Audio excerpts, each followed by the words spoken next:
You wake up just as the last orange glow disappears beyond the horizon. The air cools quickly. Smoke from a small fire drifts through the trees, carrying the smell of burning wood and roasted roots. Every sound suddenly matters. A distant owl, crickets beginning their nightly chorus, the crack of a branch somewhere beyond the darkness. Sleep is coming, but not yet. For almost all of human history, this was the moment your ancestors prepared for the most dangerous hours of the day, long before mattresses, electricity, or locked doors. The ritual before sleep was one of the most important survival routines ever developed. Surprisingly, your body still remembers many of those ancient habits, even if your modern bedroom looks nothing like a prehistoric campsite. Every evening, your ancestors faced a simple question. Would everyone still be alive by sunrise? Unlike today, darkness did not simply mean bedtime. It meant reduced vision, increased danger, and the possibility that predators or rival groups could approach unseen. Lions, hyenas, leopards, wolves, and even venomous snakes became far more threatening after sunset. Because of this, preparing for sleep was never a passive activity. It was an organized sequence of behaviors shaped by hundreds of thousands of years of evolution. Your brain still reacts to darkness in remarkably similar ways. As sunlight fades, specialized cells inside your eyes detect the changing light. They send signals to a tiny structure deep inside the brain called the suprachiasmatic nucleus, often described as your body's master clock. This clock coordinates daily biological rhythms, telling your body when to become alert and when to prepare for rest. As darkness increases, your brain begins releasing melatonin, a hormone that helps regulate sleep. This system evolved long before artificial lighting ever existed, but preparing for sleep involved far more than simply waiting for melatonin. The fire came first. Archaeological evidence suggests that controlled use of fire became increasingly common at least several 100,000 years ago. Sites associated with Homo erectus and later human species contain traces of ancient hearths, although researchers continue to debate exactly when fire became a routine part of everyday life. By the time Homo sapiens spread across Africa and Eurasia, evening fires had become central to survival. The fire offered warmth. It cooked food. It discouraged many predators. It extended social time after sunset. Richard Wrangham has argued that cooking fundamentally changed human evolution by making food easier to digest, allowing more energy to support larger brains. But fire also transformed the evening itself. Instead of retreating immediately after sunset, people gathered together. Imagine sitting around those flames. Faces flicker in orange light. Children lean against parents. Someone quietly repairs a spear. Another carefully shapes a stone blade for tomorrow's hunt. Older members begin telling stories. Those stories were far more than entertainment. Before writing, stories carried survival knowledge. They explained dangerous animals, seasonal migrations, edible plants, social rules, and lessons learned through generations of experience. Anthropologist Polly Weissner studied storytelling among the Jew/Wanzi people of southern Africa and found that nighttime conversations often shifted away from daily practical matters toward social relationships, cooperation, history, and shared identity. Darkness encouraged reflection rather than immediate survival tasks. Could your love of bedtime stories have roots stretching back tens of thousands of years? It is certainly possible. Human memory responds especially well to emotionally engaging narratives. Long before schools existed, stories became living libraries. After conversation slowed, another ritual quietly unfolded. The campsite itself was inspected. Sleeping directly on bare ground exposed people to insects, moisture, parasites, and cold. Evidence from sites such as Border Cave in South Africa suggests that early humans may have constructed bedding using grasses and aromatic plants as far back as around 200,000 years ago. Some of these plants naturally repel insects. Researchers discovered preserved layers that appear intentionally arranged rather than randomly accumulated. Even today, your body prefers clean, dry, comfortable sleeping surfaces. That preference did not appear by accident. Every uncomfortable night carried real consequences. Poor sleep reduced alertness. Reduced alertness increased the risk of injury during hunting. A single mistake could threaten the survival of an entire family. Group sleeping also mattered. Unlike many predators, humans rarely slept alone. Families clustered together. Children stayed near adults. Shared warmth reduced heat loss. More importantly, many eyes and ears increased the chance that someone would notice approaching danger. James Sussman, studying modern hunter-gatherer societies, including the Juhuansi, observed that cooperation remains one of humanity's defining survival strategies. Sleep reflected this cooperation just as much as hunting did. Interestingly, modern sleep research has discovered something unexpected. People naturally wake several times during the night. In industrial societies, many people worry when they briefly awaken at 2 or 3 a.m.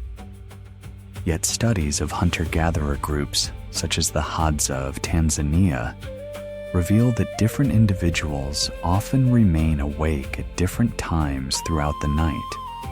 Researchers found that across an entire camp, someone is usually awake almost all the time. This creates what scientists sometimes call a naturally staggered watch system.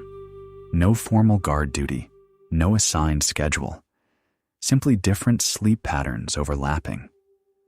Could your occasional midnight awakening actually reflect an ancient survival advantage rather than a flaw? Perhaps. Your ancestors did not need everyone sleeping deeply at exactly the same moment. Silence also carried meaning. After hours of conversation, noise gradually faded. The fire settled into glowing embers. Every unusual sound became easier to detect. Your brain still performs this monitoring today. Even during deep sleep, certain regions of your brain continue processing important sounds. A parent's brain reacts quickly to a baby's cry. Many people awaken instantly when hearing their own name, but sleep through traffic noise. Evolution favored selective awareness rather than complete unconsciousness. Sleep itself became lighter when danger increased. Research shows that unfamiliar environments often trigger what scientists call the first night effect. One hemisphere of the brain remains slightly more alert during the first night in a new place. This partial vigilance may help detect unexpected threats. Have you ever slept poorly in a hotel while sleeping perfectly at home? that ancient system may still be protecting you. Food also shaped bedtime. Unlike modern societies with refrigerators full of snacks, hunter-gatherers often ended the day after the largest available meal had been shared among the group. Richard Lee's extensive research among the Kungsan demonstrated that food sharing was remarkably widespread. Large game rarely belonged to one individual alone. Instead, successful hunts strengthened the entire community. Going to sleep after sharing food reinforced trust. Everyone benefited. Everyone depended on everyone else. The emotional comfort of eating together before sleep may explain why family dinners remain psychologically meaningful today, even in cultures far removed from prehistoric life. Then came one final habit. Looking upward, without city lights, the night sky became overwhelmingly bright. The Milky Way stretched across the darkness. Seasonal constellations helped people track migrations, weather changes, and the passing of time. While direct evidence is difficult to reconstruct, archaeological discoveries at sites such as Blombos Cave in South Africa demonstrate that symbolic thinking emerged tens of thousands of years ago. Humans increasingly attached meaning to patterns in nature, including the stars above. Your ancestors probably ended many evenings watching the same constellations you can still see today. Only now, they are often hidden behind electric light. Artificial lighting has changed your evenings more dramatically than almost any other invention. Blue light from phones, tablets, televisions, and LED bulbs suppresses melatonin production, delaying sleep signals that evolved under natural sunset conditions. Your ancient biological clock struggles to distinguish midnight scrolling from daylight. Your body still expects firelight. Instead, it receives a miniature sunrise from a glowing screen. The mismatch creates problems. Sleep becomes shorter. Recovery declines. Attention suffers. Mood changes. Yet your biology has barely changed. Anthropologists often emphasize that while culture evolves rapidly, human evolution moves slowly. Genetically, modern humans remain extraordinarily similar to people living tens of thousands of years ago. Your bedroom changed. Your brain did not. Even modern bedtime routines echo ancient behaviors. Brushing your teeth replaces cleaning after the evening meal. Locking your doors replaces checking the campsite perimeter. Reading replaces oral storytelling. A bedside lamp replaces the campfire. Blankets replace shared animal hides. Alarm systems replace overlapping human vigilance. The technologies changed. The sequence remained surprisingly familiar. Researchers studying sleep among hunter-gatherers have also challenged another common assumption. Many people imagine prehistoric humans sleeping much longer than modern populations. Instead, observations of groups such as the Hadza, San, and Simene suggest average sleep durations often fall between 6 and 7 hours, with sleep closely synchronized to natural temperature changes and environmental conditions rather than simply sunset alone. The quality of sleep mattered more than its length. Physical activity also played a role. Your ancestors walked extraordinary distances. They gathered plants. They carried children. They climbed. They dug. They hunted. By evening, their bodies had accumulated natural sleep pressure through movement and sunlight exposure. Modern sedentary lifestyles often reduce both. Could part of insomnia simply reflect a body that never experienced the day it evolved to expect? Many sleep scientists believe physical activity remains one of the strongest natural regulators of healthy sleep. Yet perhaps the most powerful bedtime ritual was not physical at all. It was belonging. Around the fire, surrounded by trusted companions, your ancestors experienced safety, not because danger disappeared, but because they faced it together. Human beings evolved as intensely social creatures. Isolation increased vulnerability. Connection improved survival. Neuroscience now shows that feelings of social security reduce stress responses and support healthier sleep. The hormone oxytocin, often associated with trust and bonding, can help lower anxiety and encourage relaxation.